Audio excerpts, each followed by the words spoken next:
Sound is often overlooked when games are concerned, so let's dig into it and see what can be learned. When we use a sound on computer hardware, we call it a sample, and you should be aware we can play it back in one of two ways. One shot just plays it, then stops just one phrase. Looping plays the sound on repeat, like a car engine running a loop that's complete. Along with the way that we play back the sound, there are also effects to consider all round. Sounds can be played with spatialization. This changes the direction the sound seems to come from, and then in addition, there's attenuation, which makes the sound quieter when you're further away from the 3D location where the sound is emitted. Use this for sounds when they're diegetic. Sound, it's important.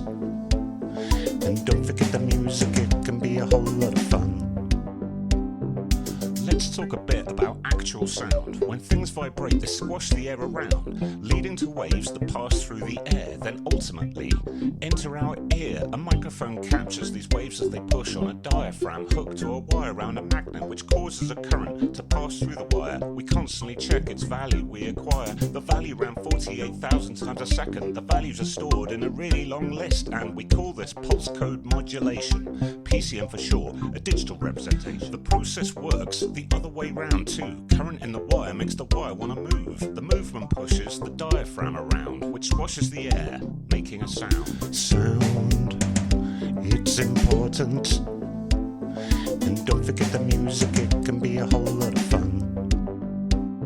There are many techniques that we have in games to use our sounds in different ways. We can alter the volumes for sound variation and change the pitch to control intonation. We use events tied to animations to trigger one-shots for things like footsteps. Crossfading is a handy technique if we want a transition so it's smooth and complete. We fade one sound down while we fade up the other. The transition is seamless, they're blended together. We also have DSP effects like reverb, which basically adds echo to make the space heard. We can also use a low-pass filter, simulating sound being muffled and duller. DSP stands for digital signal processing. It changes the sound while the game is progressing. Sound, it's important.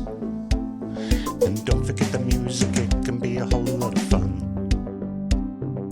Every sound can be broken down into sine waves of different frequencies found. We call this breakdown a Fourier transform. It's basically a list of the waves the sound is made from. You can of course combine these back together to get your original sound, but what's clever, some of these frequencies can't really be heard, so we can discard them and reduce what's stored. Using this slightly advanced idea, we can compress sound waves, but still hear them without much loss to what we perceive. That's roughly what MP3 helps achieve. I hope this sheds a bit of light on sound in games, a bit of insight, and even if the song's not that funky, it does the job without being too clunky. Sound, it's important.